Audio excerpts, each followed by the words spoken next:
Terima kasih Anda masih bersama kami di Sindo Malam bersama saya, Nata Arman. Pemirsa, 5 pimpinan KPK periode 2024-2029 telah resmi terpilih. Jajaran pimpinan dan pejabat KPK periode sebelumnya pun mengucapkan selamat dan berharap agar 5 pimpinan baru KPK dapat menjaga amanah dalam pemberantasan korupsi di tanah air.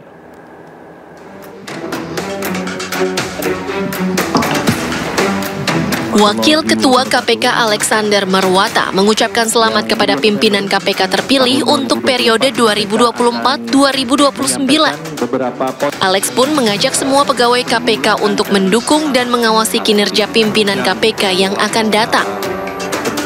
Alex yang sudah 2 periode menjabat sebagai pimpinan KPK mengatakan KPK butuh dukungan dari masyarakat dan pegiat anti korupsi.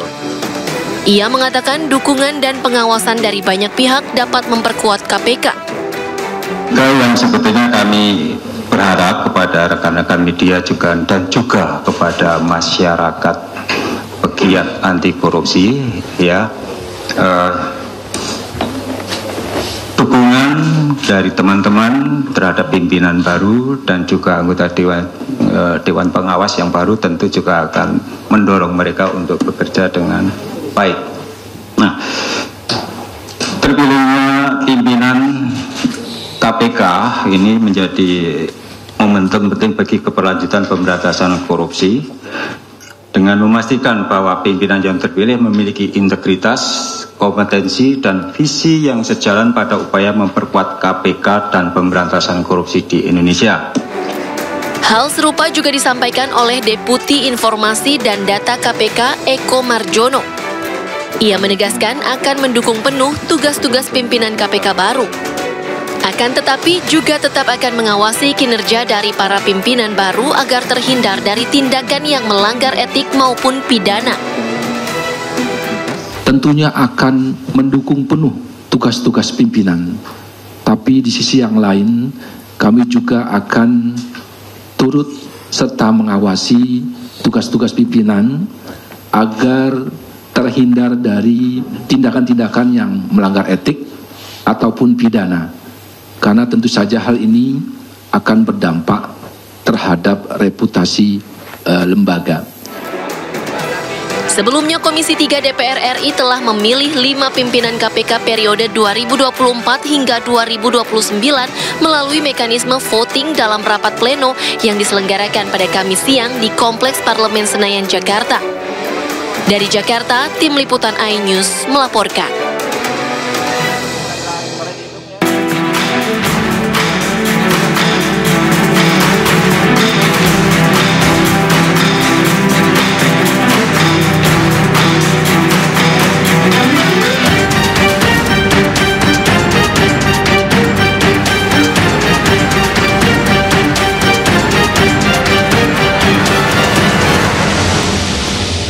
Berlagi informasi lainnya pemirsa, gambar Garuda Biru yang dulu heboh usai putusan MK terkait dengan pemilu 2024 dan revisi Undang-Undang Pilkada kembali ramai di media sosial. Kemunculan gambar yang identik dengan peringatan keadaan darurat itu sebagai respon rencana pemerintah menaikkan PPN menjadi 12% mulai Januari tahun depan.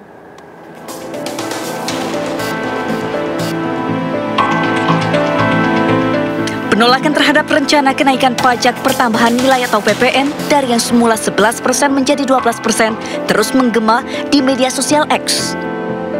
Aksi protes tersebut terlihat dengan beredarnya peringatan berlambang Garuda Biru sebagai bentuk penolakan kenaikan PPN mulai Januari tahun depan.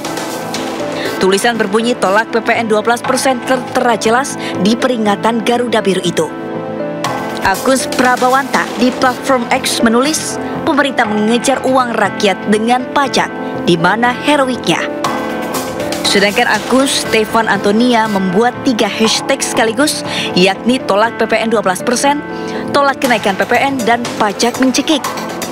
Seorang dosen teknik elektro dari Institut Teknologi Bandung yang aktif di media sosial, Ardianto Satriawan, juga membuat cuitan banyak alasan untuk menolak kenaikan PPN jadi 12%. Ia bahkan menuliskan sederet pajak apa saja yang harus ditanggung warga negara, mulai dari gaji, THR, bonus, beli motor, beli rumah, belanja di supermarket, dan lain-lain. Kenaikan PPN 12% juga mendapat sorotan dari peneliti di Institute for Development of Economics and Finance atau INDEF, Ahmad Heri Firdaus. Ahmad Heri menyebut pemerintah harus berpikir ulang untuk menaikkan PPN menjadi 12% tahun depan. Kebijakan tersebut dinilai Ahmad Heri kontraproduktif dengan rencana pemerintah mendorong pertumbuhan ekonomi ke depan.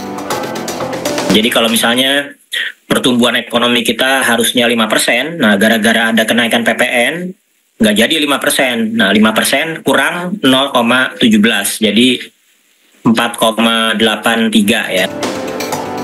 Kekhawatiran juga menggelayuti pikiran masyarakat terkait rencana kenaikan PPN ini.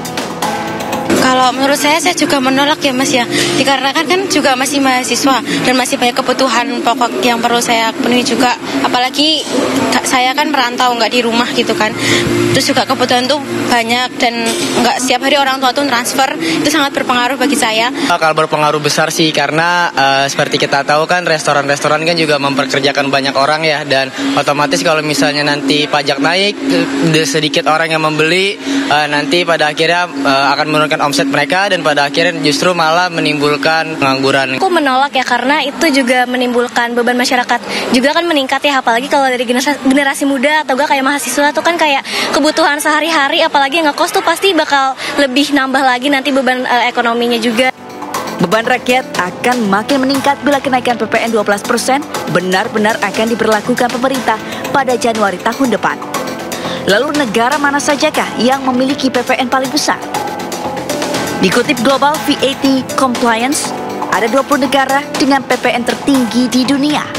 Hungaria berada di posisi paling atas untuk PPN tertinggi, yakni 27%.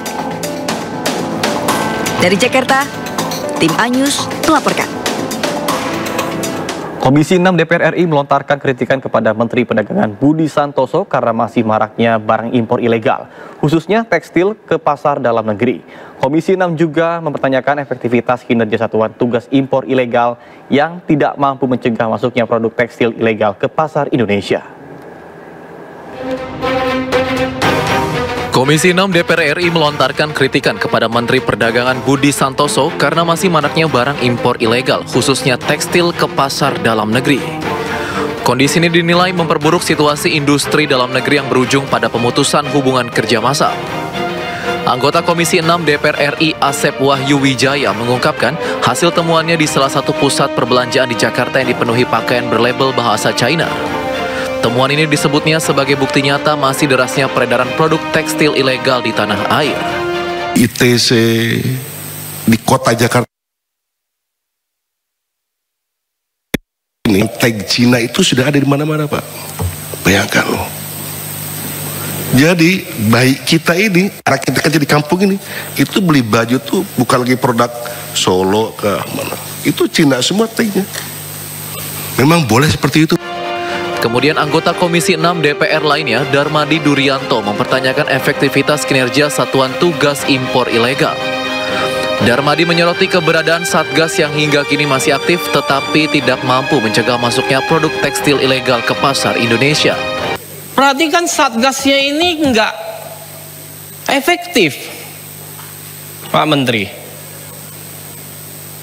Kan Satgas belum dibubarkan kan? Belum? Masih diperpanjang? Kalian nggak efektif, Pak. Sementara ilegal import yang lain kok bisa tidak masuk? Padahal selisih harganya cukup tinggi, Pak. Kok tekstil aja yang masuk terus ini? Apa sih kendala Bapak? Masalahnya apa sih? Seperti diketahui, berdasarkan data dari Asosiasi Produsen Serat dan Benang Filamen Indonesia, sebanyak 30 pabrik tekstil di Indonesia terpaksa tutup. Penutupan pabrik tersebut menyebabkan lebih dari 11.207 orang pekerja kehilangan pekerjaannya.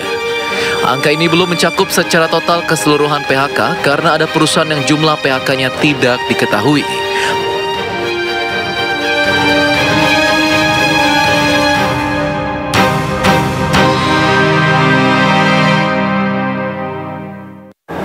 Pemirsa, menanggapi kritikan DPR terkait dengan masih maraknya produk tekstil ilegal impor, Mendak Budi Santoso mengatakan bahwa Kemendak telah melakukan perlindungan melalui trade reminders. Trade remedies yaitu penetapan bea masuk pakaian dan aksesoris pakaian dari luar. Mendak mengungkapkan sebenarnya sosialisasi tersebut tengah dilakukan. Namun karena ekspor impor merupakan domainnya Kemendak, jadi Mendak yang selalu disahkan. Meskipun demikian, Budi menerima masukan dari para anggota Komisi 6 DPR RI. Mendak mengakui saran dari Komisi 6 untuk melakukan review kebijakan memang perlu untuk dilanjutkan. Namun tetap harus dilakukan secara hati-hati.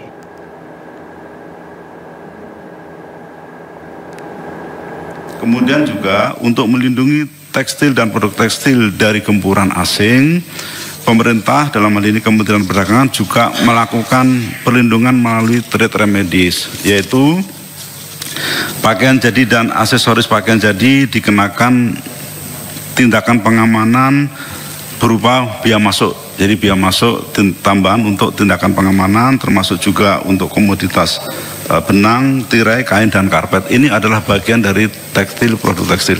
Sebenarnya sosialisasi ini sering kami lakukan juga Pak sebenarnya, tetapi karena ekspor impor ini kan domainnya Kemendak, jadi pasti ujungnya kita yang selalu disalahkan. Pemirsa, Menteri BUMN Erick Thohir berencana menyiapkan ruang tunggu atau lounge khusus yang diperuntukkan bagi pekerja migran Indonesia di bandara-bandara internasional. Erick menyebut inisiasi terkait dengan fasilitas bagi PMI akan terus didukung oleh perusahaan pelat merah, mengingat perlindungan PMI menjadi perhatian dari Presiden Prabowo Subianto. Erick juga menyoroti perlunya perlindungan bagi kerja imigran dari pihak-pihak yang seringkali memanfaatkan situasi untuk merugikan PMI, seperti lintah darat atau pihak yang tidak bertanggung jawab lainnya. Kebetulan dari BUMN bisa mensupport ekosistem beliau-beliau yang hadir, baik untuk fasilitas yang ada di airport untuk kedatangan ataupun kepergian.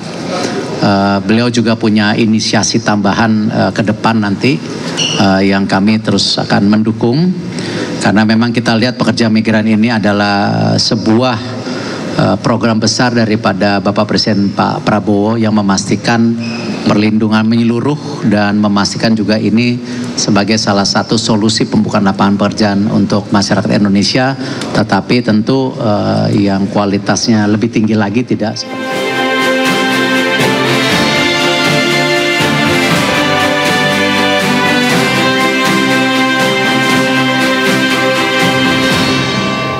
Beralih informasi seputar Pilkada 2024, pemirsa, persaingan di Pilkada 2024 tidak hanya dilibatkan para calon pemimpin daerah yang berlaga, tapi juga tokoh nasional. Nama Presiden ke-7 Presiden Joko Widodo, Ketua Umum PDI Perjuangan Megawati Soekarno Putri, hingga Gubernur Jakarta 2017-2022 Anies Baswedan turun gunung, bantu memenangkan para calon.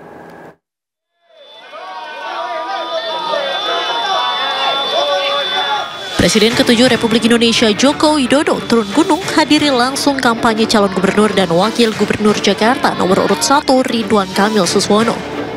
Menurut Jokowi, sosok Ridwan Kamil adalah figur pemimpin paling tepat untuk mengurus Jakarta. Di etapa terakhir seperti ini harus bekerja keras. Saya datang karena memang saya mendukung. Di Jawa Tengah juga saya datang karena saya mendukung. Saya diundang ke Jakarta, saya datang karena saya mendukung. Tidak hanya di Jakarta, Jokowi juga turun gunung di Pilkada Jawa Tengah untuk mendukung calon gubernur dan wakil gubernur Jawa Tengah nomor urut 2 Ahmad Lutfi Tajasin. Kehadiran sosok Jokowi menjadi magnet selama kampanye. Warga pun menyambut antusias kampanye yang dihadiri Presiden ke-7 RI ini. Kita berkumpul di sini karena kita ingin memastikan bahwa pemilihan gubernur berjalan dengan jujur, adil. Gubernur Jakarta 2017-2022 Anies Baswedan juga turun gunung hadiri kampanye pasangan calon gubernur Jakarta nomor urut 3 Pramono Rano. Basis dukungan Anies yang bernama Anak Abah sempat menjadi rebutan para paslon. Tidak hanya di Jakarta, sejumlah calon pemimpin daerah pun menyempatkan diri untuk bertemu dengan Anies Baswedan. Di antaranya ada calon gubernur dan wakil gubernur Jawa Barat nomor urut 3 Ahmad Syahiku Ilham Habibie. keduanya menyambangi rumah Anies pada 14 November 2024. Calon Gubernur Jawa Timur nomor urut 1 Luluk Nur Hamidah juga menyempatkan diri bertemu Anies Baswedan pada 11 November 2024. Sosok yang juga menjadi perhatian adalah Ketua Umum PDI Perjuangan dan juga Presiden kelima Republik Indonesia Megawati Soekarno Putri. Mega bahkan turun gunung kumpulkan kader PDIP di Surabaya, Jawa Timur untuk menangkan calon Gubernur Jawa Timur nomor urut 3, Tri Risma Harini dan Zahrul Asar Asunta atau Gus Hans. Kehadiran Mega dipandang penting lantaran di Jawa Timur pasangan calon nomor urut 2 Khofifah Emil Dardak kokoh dengan dukungan Kim Plus. Di Jakarta dan Jawa Tengah, Mega memberikan dukungannya untuk calon dari PDI Perjuangan. Di Jawa Tengah, PDI Perjuangan mengusung pasangan Andika Perkasa Hendrar Prihadi. Mega pun berencana akan turun di kampanye Akbar Jawa Tengah. Tim Liputan iNews melaporkan. Pemirsa, pasangan calon gubernur dan wakil gubernur nomor urut 1 Ridwan Kamil Suswono kembali mendapatkan dukungan dari sejumlah relawan. Kali ini relawan Rumah Sandi Indonesia mendeklarasikan dukungannya untuk pasangan Ridho. Provinsi Daerah Khusus Jakarta siap mendukung penuh pasangan calon gubernur dan calon wakil gubernur Provinsi Jakarta nomor urut 1. Dukungan kepada pasangan calon gubernur dan wakil gubernur nomor urut 1 Ridwan Kamil Suswono diberikan relawan Rumah Sandi Indonesia Kamis malam di kawasan Kebayoran, Jakarta Selatan. Calon gubernur nomor urut 1 Ridwan Kamil menyebut dukungan ini memberikan semangat baru kepada pasangan Ridho untuk menang satu putaran. Dua mantan wakil gubernur di periode lalu menyertai perjalanan Ridho, mudah-mudahan menguatkan dan memenangkan. Hari ini Bang Sandiaga Uno mendeklarasikan dukungan lewat Rumah Sandi Uno Indonesia. Tadi ada tanya jawab, mayoritas tentang ekonomi dengan hal-hal yang luar biasa. Tidak hanya deklarasi, relawan yang hadir juga menyampaikan saran dan pertanyaan kepada tim pemenangan Ridho, Ahmad Riza Patria. RSI janjikan untuk kerahkan seluruh relawan untuk memenangkan Ridho satu putaran. Perintah Pak Sandi adalah kita untuk mendukung Ridho. Makanya dalam waktu yang singkat ini dengan pengalaman kami waktu sebelumnya Pilgub 2016-17 itu akan terulang kembali. Kami akan segera menurunkan semua simpul-simpul yang ada di dalam Rumah Sandi Uno untuk memenangkan Ridho satu putaran nanti di tanggal 27 November 2024. Rumah Sandi Indonesia adalah lembaga yang diinisiasi Wakil Gubernur Jakarta tahun 2017 Sandiaga Uno. Dukungan ini sekaligus menambah panjang daftar tokoh yang berada di belakang pasangan Ridho.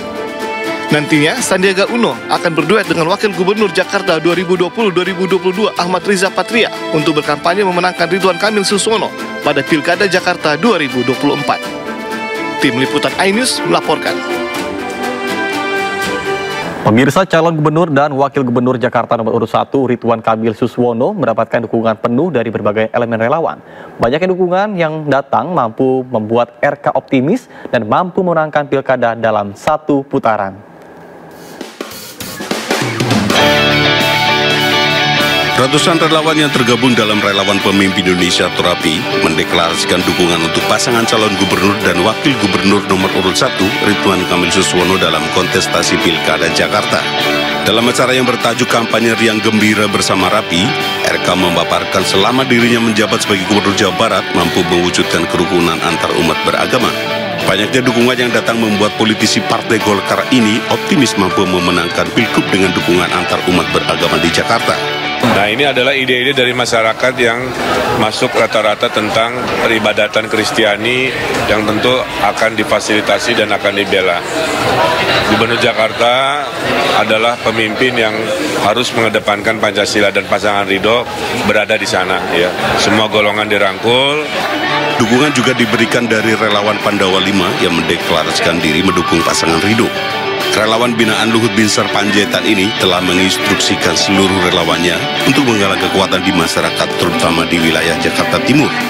Ya, kita sudah menginstruksikan kepada seluruh relawan kita di Pandawa 5, terutama kita memfokuskan juga di Jakarta Timur untuk memenangkan Bang Ridho atau Ridho, pasangan Ridho menjadi gubernur dan wakil gubernur di Jakarta. Dukungan yang terus mengalir kepada pasangan Ridho tak lepas dari keyakinan masyarakat Jakarta bahwa pasangan ini dinilai sebagai figur tepat yang mampu membawa kemajuan dan perubahan positif bagi Jakarta. Tim Liputan iNews melaporkan. Sementara itu pemirsa, calon wakil gubernur nomor urut 3 Rano Karno atau Sidul berkampanye di Kenari Senen, Jakarta Pusat. Sidul menyapa warga yang umumnya kaum milenial dan Gen Z dan juga para seniman. Tiba di Jalan Keramat 5, Kenari Senen, Jakarta Pusat, Rabu sore, Sidul disambut riuh oleh warga. Warga Kenari pun antusias dan berebut untuk bisa berfoto bersama Dul. Aktor film legendaris Sidul anak sekolahan ini tidak surut berpamornya saat berkampanye bersama dengan milenial dan juga Gen Z. Dalam kampanyenya, Sidul menjanjikan akan mengembalikan pengelolaan Taman Ismail Marzuki untuk mengakomodir kegiatan para seniman.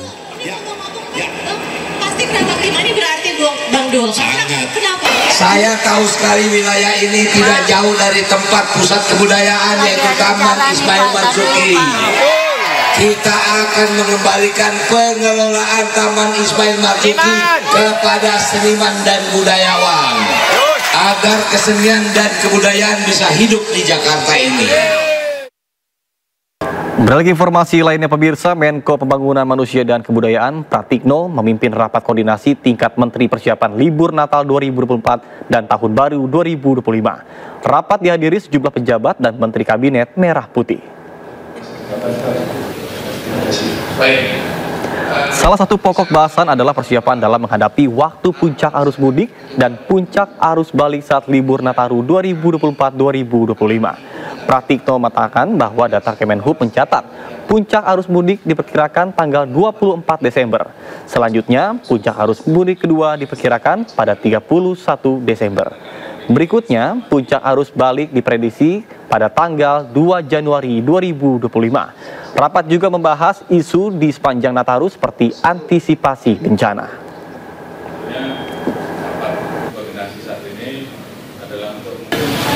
Kami baru saja melakukan rapat koordinasi tingkat menteri, tingkat kepala badan dan juga Panglima TNI dan Kapolri, membahas tentang persiapan menghadapi liburan Natal dan Tahun Baru, Natal 2024 dan Tahun Baru 2025, agar libur Nataru ini bisa berlangsung aman, nyaman, lancar, dan juga ibadah berjalan dengan aman dan lancar juga. Ada banyak hal yang harus kita antisipasi sampai level yang sangat-sangat detail, karena kita harus mengantisipasi. Tantangan pertama adalah kita memasuki musim hujan, yang kemudian juga ada potensi bencana hidrometeorologi sehingga hujan berlebih dan lain-lain, dan itu juga harus kita antisipasi. Oleh karena itu tadi kita membahas bagaimana agar arus mudik ini, arus mudik maupun arus balik bisa berjalan lancar, aman, tertib, dan nyaman. Ini kita ulas satu persatu, mulai dari kesiapan infrastruktur, kemudian juga bagaimana transportasi umum, baik itu darat, laut maupun udara, dan seluruh infrastruktur pendukungnya. Jadi oleh karena itu tadi kita membahas selain Kementerian Perhubungan, juga lalu lintas Polri, keamanan juga Panglima TNI terlibat, juga BUMN, penerbangan pelayaran angkasa pura, jalan darat dan lain-lain, itu juga kita siapkan. Presiden Prabowo Subianto menghadiri CEO Roundtable Forum yang digelar di Lancaster House, London, Inggris. Sindo Malam akan segera kembali, tetaplah bersama kami.